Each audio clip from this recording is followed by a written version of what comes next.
everyone, Ethan here with WordTech, back with another video for you guys today. First though, I want to go ahead and say that sorry if I sound a little bit weird. I am still a little bit sick, really starting to finally get over it, but my voice is a little bit hoarse, so I apologize ahead of time for that. Now, today what I have to show you guys is actually something that's kind of been getting requested for a while. Not this in particular, but more stuff around my Sega NP987X laptop. This is a beast of a laptop I currently have configured with two 256 gig SSDs, a 1TB hard drive, a 1070 desktop 1070, and a desktop 6700K running at stock clock speeds. Now anyway, I've done some content on this laptop before, so you guys can check that out up in the little eye over there, or there, I can't remember which corner it's on, but you guys can check that out. There's a couple of different videos that I've done on it, including a review, but people have been kind of asking to see more of the inside and more tutorials on how to do certain things. Now, for some of you followers that have been watching for quite a while, you know that I, for a long time, was planning to upgrade this machine to a second GTX 1070 because it does support dual GPUs. I have since scrapped that idea for anybody that is curious, purely because it's going to be a little over $1,000 to do so, and at that point I'm spending more than a 1080 Ti and getting very negligible performance improvements because of the SLI scaling, especially with games preceding like the end of 2015. SLI scaling has just been garbage because NVIDIA has stopped caring about it. Now, there is potential if NVIDIA releases like the 1080 Ti in a like an MXM form factor card, that I might actually be able to upgrade the 1070 in this with a better heatsink to a 1080 Ti or something like that. And so I may end up doing that later this year if that becomes a possibility. But again, for those of you that have been watching, I am not putting the second 1070 in it, unfortunately, but I do have other plans for it. Now, you may be wondering why I'm opening it up today. I'm actually going to be doing a hard drive swap. So, one of my 256 gig SSDs in here is a SATA-based 2.5-inch SanDisk, and I'm actually going to be swapping that into my server over there. It's a very back corner one, not this machine, but that one, because it only has 120 gig SSD in it right now, and I'm running out of space on there to run more game servers and the like. And so this machine here has a 256 that I purely use to throw my video projects on while I'm editing, because my other 256 gig boot SSD does not have enough space on it for me to do editing from Cineform footage off of that. So I have a second SSD that I dedicate to that. I don't need a 256 though, so I'm going to throw the 120 in here. Anyway, point is, I'm going to be opening this up, showing you guys how you open up the bottom of this laptop. I'm not going to show how you get under the keyboard. That's a little more complicated. That'll be for another video when I upgrade the RAM or the SSDs or something of the sort. But this just shows how to get into the bottom of the laptop and how to do a hard drive swap, which is pretty easy on this machine. It's actually very intuitive. This thing is built to be taken apart. Unlike a lot of laptops that are built to be professionally serviced if there's something wrong with them, this here is built in a way to very easily, with just a few screws, you pop off the cover and you can do practically everything in it. So anyway, I'm gonna go ahead and move the camera over to a view that you guys can see better, and we'll jump right into it. All right, everybody, so before I go ahead and get into this, I actually wanna just give a few recommendations of what I recommend you have when you do this. Now, ideally, it'd be good to have an anti-static work mat. You know, most things in high-end computers are electrostatic discharge protected now, but it's still a good idea, especially when working on a laptop. They're not built as much to be handled improperly, whereas you have like a lot of the higher-end motherboards and even lower-end motherboards that you have for desktops are built to be touched because people touch them. People build their own systems with desktops a lot more often than they fiddle with their laptops. So ideally, an anti-static work mat would be good. I don't have one currently to use, so for now, I'm just using a table, but I'd recommend, you know, if you have another computer plugged in or something, touching the back of the power supply. Make sure the power supply is turned on when you do so, but touch it before working on it. That'll make sure you have no static electricity built up. Of course, you can still build it up over time, but, you know, keep that in mind. So I'm gonna go ahead and do that right now. I actually have my server plugged in, so I'm just touching the back of my server power supply while it's running, which runs me through the ground in the house. A couple tools that I would recommend you have. So other than the anti-static work mat, you're gonna need a screwdriver, of course. That just makes sense. It is a Phillips head. Again, this is built to be taken apart, so you don't need any special like hex heads and stuff like that. But it's a Phillips head screwdriver. You're gonna want a fairly long one. Even like I have the iFixit toolkit, it will not fit down in these really deep ones here because it doesn't have a long enough extension that's thin enough to fit into these holes. So you're gonna want a fairly good length, small screwdriver It's really built for PC stuff. Now, the second thing I'd recommend you have, or third thing I guess I should say, is some form of a magnetic parts tray. Now, there's a lot of different kinds out there that you can get, a lot of different brands. This is just a basic one I have. I also have a mat that I can label, but there's not really enough screws that I'm going to be taking out that I'm not concerned about it. For this, if I was taking this entire machine apart, you would want something that you could label and put all the screws on and know that they wouldn't fall off, because that's a pain in the butt. But I do recommend having one of these because these are small screws, and if you lose them, that really sucks. Although this thing does stay on pretty well even without screws, just saying. But I'd recommend you have one of these. And a recommendation that you should always have when working on a PC is a can of canned air. Now, this one here is just a basic can of canned air, but the reason I recommend it, especially when working on a laptop, you know, I mean, working on desktops, you should too, but desktops generally pull off the side panel and you clean them out. Laptops are generally more complicated to take apart and you don't clean them as often. So whenever you're going to be doing something on the machine, I highly recommend just having one nearby to just clean everything out while you have it open.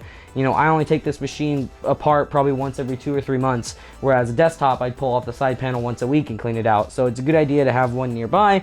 But anyway, we'll jump straight into it. So there are a total of 9 screws that you need to take apart on this machine to get the cover off. You do not need to remove these 2. That is for the metal plate that goes right here, because that can be changed out, because this chassis is actually used for a whole bunch of different models, and so they can change out the model numbers and other things like that by changing out that plate. So that's why that plate's there. So you can leave that installed, but the rest of the screws on the back you are going to be taking off. So I'm going to go ahead and do that. You have 2 here, 1 in the center, and then you have 2 on each side right here where my fingers are covering up. And you also have 2 more center-ish ones. It doesn't really matter how you start doing it. Just keep track of which screws are which. Check the lengths. If you find one screw is a different length than another, then you're going to want to keep it separate in your magnetic parts tray from the others so that you know what lengths go where. I think they're all the same length on this particular machine, but I can't remember for sure. So just keep that in mind. Anyway, I'm going to go ahead and do that.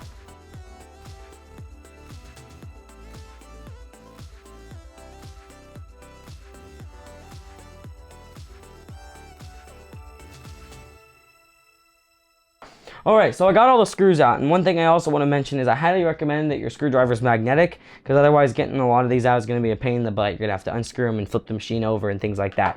And I was right, all the screws are the exact same type of screw, exact same length. Some of them have Loctite, some don't, but that's not a huge deal. I'm guessing they were supposed to and just didn't get coated very well with it. But anyway, like I said, the machine is designed, this particular one is designed to be taken apart. A lot of laptops, if you're using this tutorial for another machine, they are going to have a lot of different size screws. So again, that's why the magnetic parts tray is really important, or something to put them on that you know you will not lose them, or you know, not remember where they are. You should write down where they are. This one, they're all the same, so just put them right back in.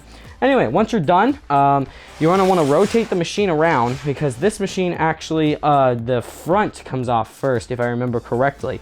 Hopefully I'm right about that. Now, you're going to feel like you're going to break it, and you're not, although there is a chance that you break or snap one of the small little tabs that holds this in. Just keep in mind you have 9 screws to hold the thing together as well. So, you know, if you do break off one of those little tabs, you're not going to not be able to have the machine back together. I've taken this apart like 4 times and haven't ever broken any off. Again, built to be taken apart. So you want to kind of put your hands, your fingernails under the front here. I usually do one arm so I can kind of hold the laptop down with the other, and you're going to want to kind of pry up on it. And again, you'll feel like you're going to break it. It starts to kind of come apart, but then you pop it and it comes off. And the entire back cover here comes off. So here is your first look, at least on my channel, of the inside of this beautiful, beautiful machine. It is so well built, and the first time I took it apart, I was blown away by how properly things were laid out. I do have one complaint about the layout that actually involves hard drives, so I will get to that in a moment. But to give you a quick overview of the internal layout, you've got 3 fans, your CPU over here with the CPU heatsink. Now, that one's dedicated for the CPU, nothing else. Over here, you've got a fan that's not used. I'll explain why in a moment. And over here, you've got the heatsink for my GTX 1070 and the fan there. Now, if you order the single 1070 version of this laptop, you are still going to get all 3 fans in here. But this middle fan is not used. This middle fan, it's running, it blows air, and you know, creates a little bit of pressure in here, I suppose, to, you know, it help cool off some of the other components, such as the RAM that I have installed here. But this fan here is only going to be used if you're running a 1080 or a dual GPU configuration. There is a heat sink that goes on here that goes in between both of these. That's for the GTX 1080 because it requires more cooling than the single one. And in fact, I feel like the 1070 does too, but copper is expensive and heat pipes are expensive, so I'm sure they were doing it to cut costs on the 1070 version. I might, leave in the comments or like this video if you're interested in seeing this, but I am actually planning on contacting a company and seeing if the heatsink for the single 1080 fits on the 1070 with all the memory chips and stuff, if they're in the same place. Because if that's the case, I'm going to try and get some better cooling for this 1070 and overclock it a little bit in this machine. So that would be a fun project. Now over here, this blank space is normally where your second GPU goes. If you have a second GPU, there is an MXM slot here for that as well. So that's pretty cool. One thing to keep in mind is if you are planning on adding a GPU to this machine because you get a single GPU configuration, then you're going to need another one of these little power cables because the MXM slot cannot provide enough power to it. So just an FYI, I know this is a hard drive upgrade video, but I wanted to talk about this a little bit while I have it open. This can be special ordered from Sega, from Clevo. There's a lot of places that do have that cable, but just keep in mind that you are going to need to order that. Now, also looking along this machine, I mean, it's just beautiful in here. You've got this big battery here. It looks so tiny compared to the machine, but it's actually a 56 watt hour, if I remember correctly. That's a pretty big battery. Of course, it's only enough to run the machine for like an hour and a half, but anyway. Then you've got 2 DIMM slots here for your RAM. So that's nice. 2 of them are on the back, the easiest place to access. You've got your little subwoofer here that's actually pretty decent compared to a lot of laptop subwoofers. Now under the keyboard on this machine is where you have your 2 M.2 slots and your other 2 RAM slots. Now I'm going to go ahead and clean this out, and then I'll show you the hard drives and talk about that a little bit. Alright everyone, so I went ahead and cleaned it out a little bit, and if you turn it around, the front of this machine is actually where the hard drives are held. So interesting on that. Now if you look right here, there are 2 hard drives right here. There are 2 hard drive bays right here. So I'll see if I can get that a little bit more in focus. These 2 hard drive bays here are 2.5 inch, 7mm max thickness hard drive slots. Now that is actually one of my complaints. I think if they did things right here, they could have fit 15mm 2.5 inch drives, which for those of you who don't know, the standard thickness for 2.5 drives is generally 7mm. SSDs tend to sometimes be a little bit thinner, but there are 15mm thick 2.5 inch hard drives, and you can get those in up to 4 terabyte capacities. Problem is you can't get the 7mm in 4 terabyte. They only go up to 2 terabyte at the time of filming. And I was hoping to add a little bit more storage to this machine than just 2 terabyte drives. I mean, that's quite a bit of space, but you know, with all the video work I do, that's kind of a pain in the butt. So I'm actually, instead of keeping videos on this machine, I'm gonna have to start keeping them on my server, even after I get the dual 2 terabyte drives here, because I have about 2 terabytes of games, and I want redundancy, and so I wouldn't have enough space for all my stuff on the machine. So anyway, point is, that's probably one of the very few complaints that I actually have about the layout of this. I think, now I haven't taken the entire bottom apart, but I think they could have made room for 15mm thick drives. Now I'll go ahead and show you how you take these hard drive cages out. There's a little screw in front of each one that you have to first remove. This is a different size screw than the ones on the back. You're going to want to keep it separate from the screws that you took off of the back. Now it's just Phillips head. It's the same size head as the other screws. It's just a different size physical screw. It is very small. Do not lose that because that would suck. Now you just lift up and you pull out gently. You don't want to damage anything inside. There is a little bit of a film on here too that you could accidentally peel off. I'm actually almost peeling mine off right now because of the way that the drive cage is designed with SSDs in mind. So you have to kind of peel that film up. It's under here. You can't really see it on the camera, but it's under here, and you might want to stick your screwdriver under there like I'm doing to try and kind of lift up on that film and make sure it gets over where the screws into, because you do not want that film to get peeled off because it's going to be harder to get an SSD in there, or actually a drive in general. This is a big part of why I think they could have fit it though. There are pads on the back of this. This is a sticky pad that actually goes on here. This is my 1 terabyte drive, by the way. I'm taking out my SSD is the one I'm swapping, but this is just the one that I grabbed first because I wasn't sure which was which. But anyway, you have these little pads on this drive here, and then there's little pads inside to lift it up high enough to plug into the SATA port inside. I feel like they maybe could have just maneuvered things just enough to fit 7 15mm drives. Again, I could be wrong, but that's just something I wish they'd done. Now, to put it back in, this is if you were doing a hard drive swap, because I'm not going to keep the camera out for the entire process of transferring everything over to the SSD, hence why I'm just pulling this out and showing you how you would do this. So that was how to remove one. How to put one back in is you would want to either, if you're replacing one, you're going to want to peel this off and stick it to the other drive, this film here. It does have a little bit of sticky adhesive, so it should stick. It just needs to stick well enough to slide in here to make sure the drive's lifted up high enough. If it's not lifted up high enough, if you don't have these pads on, it will not work. I can confirm that. When I first installed this 1TB drive from another machine, when I stuck it in there, it would not read from it, and then like nothing would work, and then I would give it a little lift with my finger and it would work. So you do have to put that on there. With the machine, they do include, even if you only order a single hard drive bay film, they do include this film here, an extra one. So that is very nice that Sega includes one of those. I thank them for that. And one thing I would say too is if you're having a little bit of trouble, like say your adhesive is kind of worn out and you're not getting it stuck on the drive properly, I would say go ahead and just try and get a little double-sided tape, or maybe roll a little piece of tape, pretty small piece of like Scotch tape. It just needs to be enough to hold it in there while you slide it in, because after that, friction pretty much does all of the work, because it's just these pads against those pads and it's screwed down, it's not going anywhere. So as long as it's lifted up high enough, you're good.